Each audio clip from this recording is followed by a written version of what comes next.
नमस्कार। IBC 24 UP UK updates में आप सभी का बहुत स्वागत है और मैं हूं आपके साथ शुभांगी ठाकुर। 12 बजे 12 खबरें आप देख रहे हैं, बिल्कुल भी देरी नहीं करेंगे और शुरुआत करते हैं आज के सभी बड़ी खबरों की। तो हमारे साथ हमारे 12 रिपोर्टर जुड़ गए हैं जो अपने अपने जिलों की बड़ी खबरें हम तक पहुंचाएंगे। सबसे पहले हम चलते हैं अखंड के पास। अखंड, आपसे हम जानना चाहते हैं आज की सबसे बड़ी खबर बताइए कि कौन सी चल रही है। जी शुभांगी, आपको बता दें कि सुप्रीम कोर्ट का सुप्रीम फैसला आया है बुलडोजर एक्शन को लेकर के। ये बुलडोजर न्याय पर उन्होंने सख्त टिप्पणी की है। ये बुलडोजर न्याय पर सुप्रीम कोर्ट का कहना है कि आप किसी आरोपी के घर पर भी बुलडोजर नहीं चला सकते हैं, क्योंकि बुलडोजर एक्शन अगर किसी आरोपी के घर पर चलता है तो वो आरोपी के घर पर नहीं चलता बल्कि उसके पूरे परिवार पर चलता है।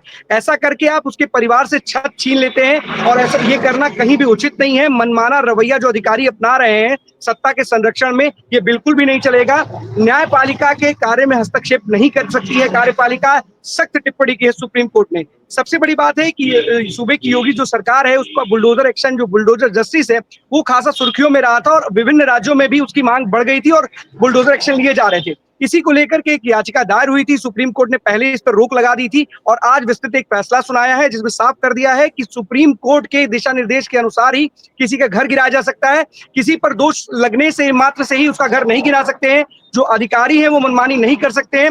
डीएम को उसके लिए जिम्मेदार बनाया गया। उन्होंने कहा है कि एक नोडल अधिकारी के अंडर में ये सारी प्रक्रिया का पालन हो, वीडियोग्राफी हो और जो अवैध निर्माण हो उसको भी बताना होगा। ऐसा नहीं हो सकता कि आप रातों रात घर गिरा देंगे किसी का। आपको कम से कम 15 दिनों की नोटिस होगी। अगर आप ध्वस्तीकरण कर भी रहे हैं तो कम से कम 15 दिन उसे देना होगा कि वो अपनी वैकल्पिक व्यवस्था कर सके। तो ऐसे माना जा रहा है कि जो बुलडोजर जस्टिस था उसको लेकर के सुप्रीम कोर्ट ने एक सख्त टिप्पणी की है और कहीं ना कहीं सूबे की सरकार के लिए बहुत निराशा की बात होगी। जी शुभांगी। बिल्कुल अखंड, जैसे कि आपने कहा कि बुलडोजर की कार्रवाई को लेकर, जैसे कि आपने कहा कि पहले भी कई सारी बातें निकलकर सामने आ चुकी है। जो याचिका लगाई गई थी उस पर एक बड़ा फैसला है, क्योंकि देखिए अगर बुलडोजर की कार्रवाई किसी भी आरोपी के घर पर की जाती है तो इसका असर सिर्फ आरोपी पर नहीं बल्कि उसके पूरे घर पर पड़ता है। तो एक बड़ा फैसला इसे हम कह सकते हैं। आगे बढ़ते हैं, हमारे साथ और भी कई रिपोर्टर जुड़े हुए हैं। अब चलते हैं आदर्श के पास। आदर्श, आप बताइए कि आज की बड़ी खबरें कौन सी है। शिवांगी जी, मैं बताना चाहूंगा, इसमें हरदोई से 70 किलोमीटर दूर हम पाली थाना क्षेत्र के अंतर्गत खड़े हैं। ये यहाँ पर अधिकारियों की मनमानी को लेकर एक दुकान को टारगेट किया जा रहा है। यहाँ पाली क्षेत्र में लगभग सभी दुकानें आक्रमण युक्त हैं और एक दुकान को लेकर यहाँ पर जो PWD के अधिकारी हैं उसको टारगेट कर रहे हैं और हमारे साथ में वो दुकानदार भी खड़े हैं जिनको टारगेट बनाया जा रहा है। अब हम उनसे कुछ जानना चाहेंगे कि वो यहाँ पर क्या कहना चाहते हैं। जी बताइए। हमारा IBC 24 से निवेदन है कि हमारा नाम देवेश कुमार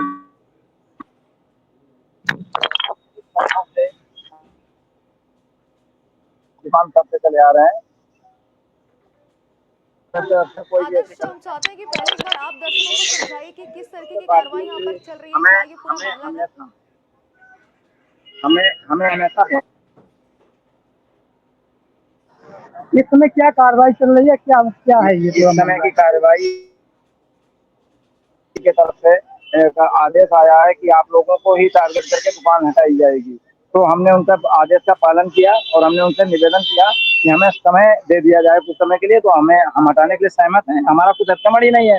हम सड़क मध्य से 30 फुट पर हमारी दुकान है और सड़क मध्य से 30 फुट के बाद में हमारी दुकान है, उसको रौंदने ध्वस्त करने के लिए पूरा प्रयास कर रहे हैं। थोड़ा सा छाया व्यवस्था के लिए थोड़ी सी टीन सेट डाल रखी थी जिसको हटाने के लिए वो प्रयासरत है और प्रयासरत होकर वो बुलडोजर लेकर आए हैं। बुलडोजर की अभी अभी जो कार्रवाई सुप्रीम कोर्ट ने दी है, शायद उसको उन्होंने बुलडोजर को रास्ते में कहीं पर रोक दिया है, वरना वो बुलडोजर लेकर ही हमको ध्वस्त करने के लिए आए थे।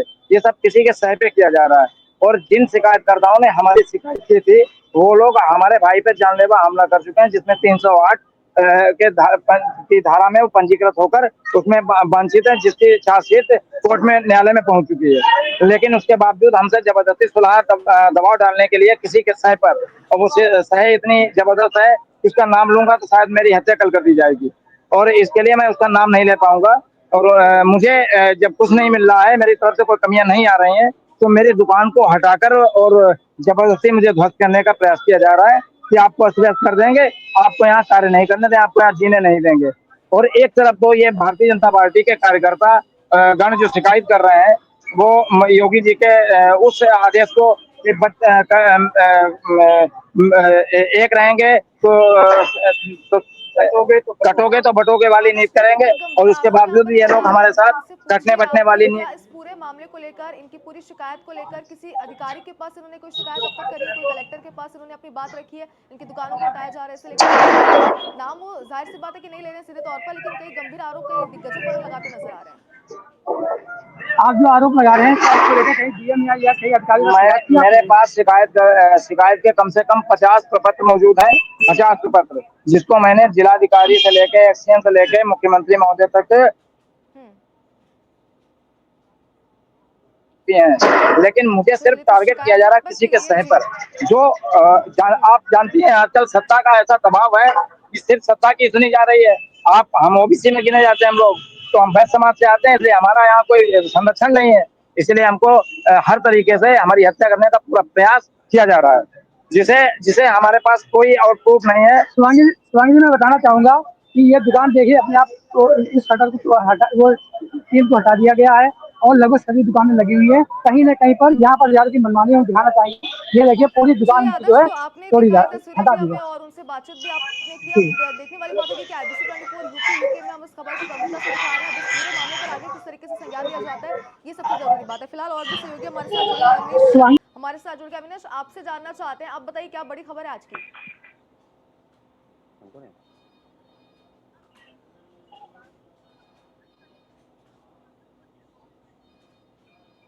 शिवांगी, जैसा कि मैं आपको बता दूं कि जो हमारे कानपुर की बड़ी खबर है वो विधानसभा उपचुनाव को लेकर के है, क्योंकि यहाँ पर उपचुनाव होना है। उत्तर प्रदेश की 9 विधानसभा सीटों पर उपचुनाव होने हैं, जिसको लेकर के कहीं ना कहीं तेजी से प्रचार सभी पार्टियां कर रही हैं। वहीं अगर बात करें आज की, तो कानपुर में आज समाजवादी पार्टी के राष्ट्रीय अध्यक्ष अखिलेश यादव यहाँ पर अपने एक जनसभा को संबोधित करने आ रहे हैं। वहीं अगर बात करें भारतीय जनता पार्टी की, तो जो उप मुख्यमंत्री केशव प्रसाद मौर्य हैं उनका भी यहाँ पर आगमन हो रहा है। उसी के साथ वित्त मंत्री सुरेश खन्ना भी यहाँ पर है। तो अगर देखा जाए इस तरीके से, तो कहीं ना कहीं एक बड़ी सीट मानी जा रही है समाजवादी पार्टी के लिए भी और भारतीय जनता पार्टी के लिए भी इस सीट को जीतना, क्योंकि जो यहाँ पर विधायक थे इरफान सोलंकी, वो इस वक्त आगजनी के मामले में जेल में है और समाजवादी पार्टी लगातार आरोप लगा रही है कि भारतीय जनता पार्टी के द्वारा इस मामले को गलत तरीके से करके और विधायक को जेल भेजा गया और उपचुनाव कराया गया है। तो कहीं ना कहीं साख पर यह सीट है दोनों जो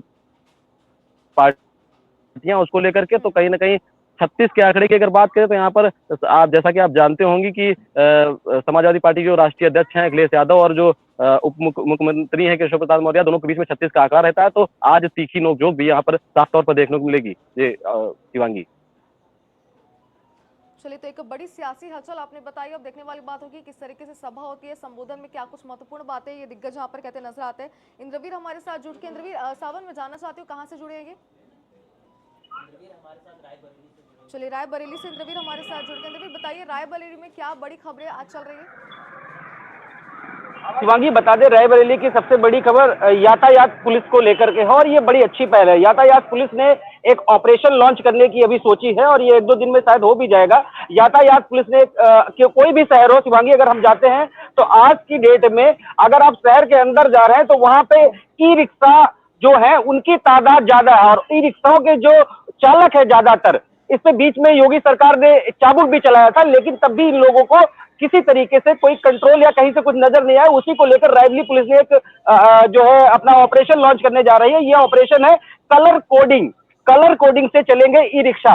मतलब अगर आपको शहर के अंदर ई रिक्शा से सवारी करनी है तो आप एक निर्धारित रूट पे चलेंगे और उन ई रिक्शाओं को कलर कोडिंग दी गई है। उन कलर कोडिंग को लेकर यातायात क्षेत्राधिकारी अमित सिंह ने कल जानकारी दी मीडिया को कि कुछ ई रिक्शाओं के रूट निर्धारित किए जाएंगे और उनको एक कलर कोडिंग जैसे black, white, green, blue, yellow, ये कुछ कलर दिए जाएंगे ई रिक्शाओं को। उन ई रिक्शाओं में वो कलर हॉलमार्क हो जाएगा और उसके साथ वो उनको एक पर्टिकुलर रूट दे दिया जाएगा। खैर, इस पे एक सवाल भी उठा मीडिया के तरफ से कि अगर कलर कोडिंग की जाएगी तो मान लीजिए कुछ ई रिक्शा जैसे किसी पर्टिकुलर रूट पे जा रहे हैं, वहां पे सवारियां नहीं होती, जैसे आउटर होता है, तो वो ई रिक्शाओं की जो रोजी है, जो रोज उनकी कमाई है, जो रोज कुआं खोदते रोज पानी निकालते, वो कैसे फिर अपना रोजगार चलाएंगे। खैर, अमित सीओ जो क्षेत्राधिकारी है उन्होंने जानकारी दी कि खैर इससे कोई नुकसान नहीं होगा, 15 दिन का ये ट्रायल होगा और इस ट्रायल के बीच में हम आने वाले समय में निश्चित करेंगे कि रूट भी उनका तब्दील किया जाए।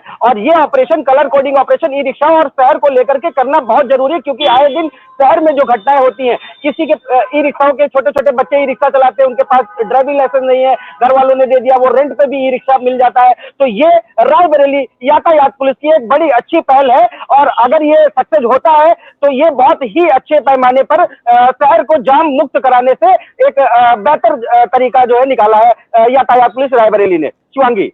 बिल्कुल, तो रायबरेली की अगर बात करें तो यहाँ पर यातायात समस्याओं को लेकर पहले भी कई सवाल उठ चुके हैं, और अक्सर ये कहा जाता है कि कोई नई पहल जब की जाती है तो उस पर कई सवाल उठने लाजमी है। फिलहाल जनता से जुड़ी एक बड़ी और अहम खबर आपने पहुंचाई, बहुत शुक्रिया आपका। और हमारे साथ आकाश पाठक हमारे साथ जुड़ गए। आकाश, बताइए आज की बड़ी खबर कौन सी है?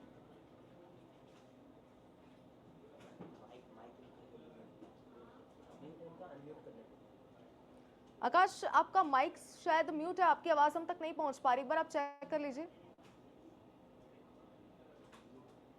जी शिवांगी जी, आपको बताएंगे 10 माह पूर्व चुनाव के दौरान पुरानी रंजिश को लेकर यहाँ पर विवाद हुआ था। विवाद के चलते हुए जिस तरीके से आज यहाँ पर गोलीबारी हुई है, यहाँ पर 2 लोगों को फायरिंग लगी है। आपको बता दें, यहाँ पर कई मौके पर प्रशासन की टीम भी पहुंची हुई थी और लगातार यहाँ पर जांच चल रही है।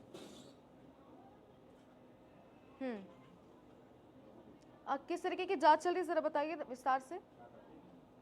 जी, यहाँ पर सीओ सिटी पहुंचे हुए थे अमित चतुर्वेदी जी, और उन्होंने जांच कर रहे हैं और लगातार बता रहे हैं जिस तरीके से यहाँ पर चुनाव के दौरान पुरानी रंजिश के चलते इस घटना को अंजाम दिया गया है। 2 लोग घायल हुए हैं, घायलों को जिला अस्पताल में भर्ती कराया गया है। किस तरीके का ये घटनाक्रम था, जरा विस्तार से बताएंगे दर्शकों को एक बार। ये चुनाव के दौरान आपसी रंजिश के चलते ये मुलजिम जेठ हुए, इनमें मारपीट हुई थी। उसके बाद में ये जेल चले गए थे। जेल के आने के बाद में इन्होंने फिर से दोबारा से आज यहाँ पर गोलीबाजी की है। मौके पर पुलिस प्रशासन पहुंचा था। ताजा मामला पीलीभीत के थाना सुनवड़ी क्षेत्र के गांव पिपरा नंबर 1 का है, जहां पर सीओ अमित चतुर्वेदी पहुंचे थे और यहाँ पर भारी पुलिस बल तैनात है। घायलों का इलाज को लेकर जिला अस्पताल में भर्ती कराया गया, जहाँ उनका इलाज चल रहा है। चलिए, तो जांच के लिए टीम का गठन भी किया गया था। इस पूरे मामले पर अगर बात करें तो फिलहाल किस तरीके की जांच होती है और क्या बातें इसमें निकलकर सामने आती है, अपडेट जरूर आपसे लेंगे। एसपी सिंह हमारे सहयोगी हमारे साथ जुड़ के। एसपी, बताइए आज की बड़ी खबर आपके पास कौन सी है?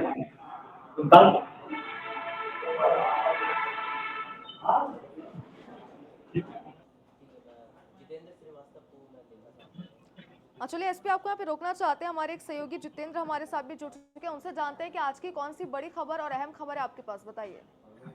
शिवांगी, बता दें कि जिस तरह से मुंबई में लॉरेंस बिस्लेरी के नाम से जिस तरह से लगातार लोगों को फोन आ रहे थे, धमकियां मिल रही थी, कहीं ना कहीं उसका जो बात की जाए कि उस धमकियों का असर कहीं ना कहीं बस्ती में भी पहुंचा है। बस्ती में एक जो है एक डांस टीचर है, उस टीचर के पास लगातार जो है 5 बार लॉरेंस बिस्लेरी के उनके गुर्गों के नाम से फोन आ रहा है। उसको धमकियां मिल रही है कि हमने 25 लोगों का जो है रेप किया है, उनकी हत्या कर दी है, 26वां नंबर तुम्हारा है।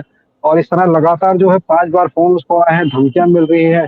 कहीं ना कहीं लॉरेंस बिस्लेरी के नाम से उनके गुर्गे जिस तरीके से लोगों को फोन करे, या लॉरेंस बिस्लेरी के संगठन के लोग कह सकते हैं, या उनके नाम से कुछ लोग फोन करके किसी को इस तरह से धमकी दे रहे हैं, ये काफी जिस तरीके से बात है जो बस्ती में जिस तरीके से ये इस घटना भी आई है, और आने के बाद में जिस तरह जो महिला है वो इस समय वो पीड़ित है, परेशान है, जो कि बस्ती पुलिस के अधीक्षक से भी मुलाकात की है।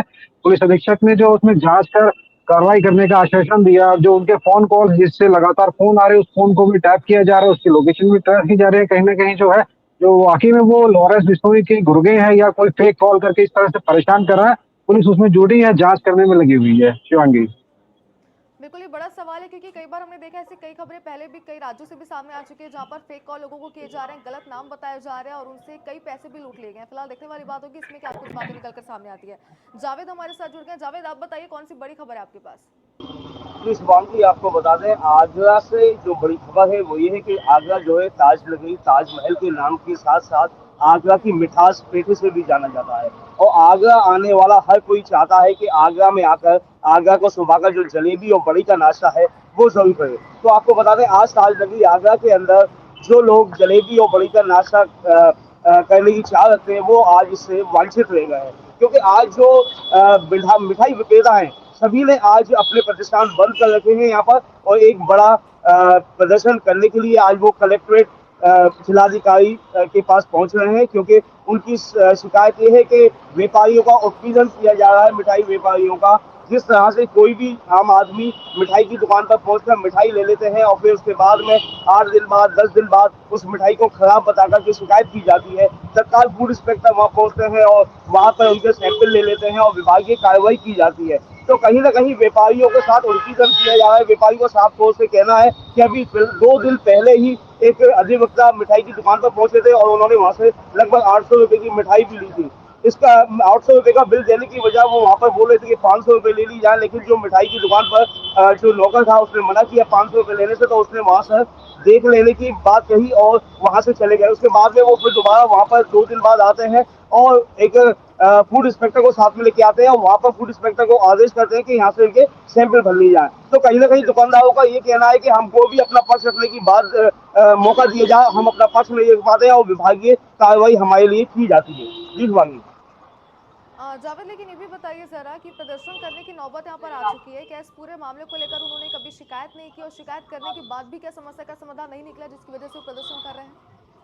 देखिए, कई बार शिकायतें भी की गई हैं और जो वीडियो वायरल होती है, जैसे मिठाई की दुकान में किसी तरह के मिठाई में कीड़े निकले या कोई मक्खी या मच्छर पाया जाता है, इस तरह के जो वीडियो वायरल होते हैं वो काफी पुराने वीडियो होते हैं और पुराने वीडियो को फिर से दोबारा से जो पब्लिक द्वारा वायरल कर दिया जाता है और फिर विभागीय कार्रवाई कर दी जाती है उनके लिए। तो इस तरह के जो कार्य होते हैं उससे जो दुकानदार है वो सभी दुकानदार परेशान है और आज बड़ा प्रदर्शन करने के लिए वो कलेक्ट्रेट में पहुंच रहे हैं जिलाधिकारी महोदय को ज्ञापन सौंपने के लिए। इसी वजह से उन्होंने आज अपने सारे प्रतिष्ठान बंद कर रखे हैं और जो व्यापारी है उनका साफ तौर से कहना है कि सालों पुरानी जो हमारे प्रतिष्ठान है और हमारी जो प्रतिष्ठा शहर के अंदर बनी हुई है उसको खराब करने की कोशिश की जा रही है। तो खाद्य सामग्री में जो समस्याएं आती थी कहीं ना कहीं देखा जाए तो वाजिब भी होती थी, क्योंकि जो कार्रवाइयां की जाती थी लोगों से सैंपल भी होते थे। अब देखने वाली बात होगी कि प्रदर्शन यहाँ पर किया जा रहा है, तो क्या बीच का समाधान यहाँ पर इस पूरे मामले पर निकाला जाता है? और हमारे सहयोगी आदर्श हमारे साथ जुड़ गए। आदर्श, बताइए क्या बड़ी खबर है? चलिए आदर्श, एक बार फिर से आपके पास आएंगे। मोहम्मद इमरान हमारे साथ जुड़ चुके। इमरान, बताइए आपके पास बड़ी खबर। देखिए शुभांगी, मैं आपको बता दूं जिस तरीके से यहाँ पर अभी लगभग 48 घंटे पहले ट्रिपल मर्डर होता है। ट्रिपल मर्डर होने के बाद अभी भी पुलिस के हाथ खाली नजर आ रहे हैं। अभी तक आरोपी का कोई सुराग नहीं मिल रहा है और पुलिस जो है अंधेरे में ही तीर लगा रही है। जबकि आईजी डीआईजी मौके पर आते हैं और आकर के 5 टीमों का गठित करती है, लेकिन अभी तक भी कोई आरोपियों का सुराग नहीं मिल पा रहा है। जी, सुराग नहीं मिल पा रहा है, तो इस पूरे मामले पर आगे जांच पड़ताल के लिए, कार्रवाई के लिए किस तरीके से एक्शन लिया जाएगा? क्या पूरी प्रक्रिया होने वाली है आगे? देखिए शुभांगी, इस पे जो है 5 टीमें लगी हुई हैं और अभी तक जो है 5 टीमों के हाथ जो है आरोपियों से दूर है। आरोपी जो है पुलिस की पकड़ से बहुत दूर नजर आ रहे हैं, जबकि अड़ोस पड़ोस के लगभग 5 से 6 लोगों को पुलिस ने अपनी हिरासत में लिया भी था, लेकिन अभी भी पुलिस कुछ बताने को तैयार नहीं है। जी, चलिए तो देखते हैं अब आगे इस पूरे मामले पर क्या अपडेट आता है। एसपी सिंह हमारे साथ जुड़ गए। एसपी, बताइए क्या अपडेट है आपके पास? कौन सी बड़ी खबर?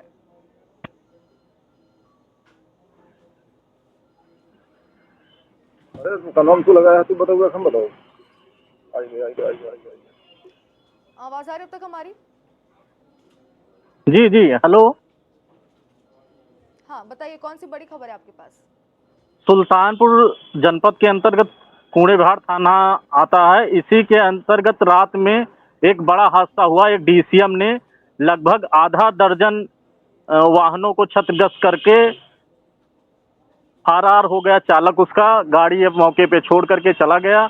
वही जो थाना अध्यक्ष का कहना है कि चालक को ढूंढ करके आवश्यक कार्रवाई की जाएगी और मुकदमा भी लिखा जाएगा, जिसमें 1 लोगों की मौत हो गई है और 5 लोग। जी, कोई सीसीटीवी फुटेज इस घटना का सामने है? क्योंकि आपने बताया कि चालक जो था वो कई गाड़ियों को क्षत करके यहाँ से चला गया। जी जी जी, फुटेज है मैम। चलिए, तो किस तरीके की कार्रवाई इस पर की जाएगी आगे? चालक को ढूंढ करके वैधिक कार्रवाई करने के लिए थाना अध्यक्ष का आश्वासन मिला हुआ है। सीओ सर्किल भी बोले हैं कि उसको ढूंढ करके कार्रवाई किया जाएगा। 5 लोगों को रिफर किया गया है लखनऊ ट्रामा सेंटर और 4 लोगों का इलाज जिला चिकित्सालय सुल्तानपुर में सुचारू रूप से किया जा रहा है, जिसमें 1-2 लोगों की हालत गंभीर बताई जा रही है। चलिए अब प्रतापगढ़ का रुख करते हैं। यहाँ से ज्ञानंद मिश्रा हमारे साथ जुड़ चुके हैं। ज्ञानंद, आप बताइए कौन सी बड़ी खबर है आज? बड़ी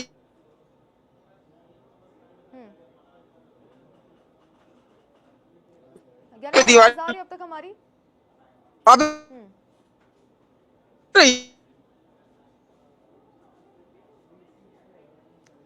ज्ञानंद, आपकी आवाज हम तक क्लियर नहीं पहुंच पा रही है। शायद आप तक भी हमारी आवाज नहीं पहुंच पा रही होगी। एक बार जवाब दीजिए। चलिए तो एक बार फिर से जुड़ने की कोशिश करेंगे। आदर्श के पास सावन हम जा सकते हैं अगर वो रहेंगे तो। आदर्श, आपके पास आना चाहते हैं, बताइए कौन सी बड़ी खबर है आपके पास? कुछ लोग भी मौजूद हमें नजर आ रहे शिवांगी हैं जी, मैं पास। बताना जल्दी से चाहूंगा क्या पूरा मामला है, समझाइए। शिवांगी जी, मैं बताना चाहूंगा, इन्होंने एक एप्लीकेशन दी थी, ये मुख्यमंत्री महोदय के, आप देखते हैं हमारे हाथ में है, ये देखिए, इसमें साफ साफ लिखा है कि यहाँ पे जो कस्टमर हैं उन पर सभी पर कार्रवाई की जाए और सभी पर कार्रवाई न होकर एक ही दुकान को टारगेट किया जा रहा है। और उस दुकान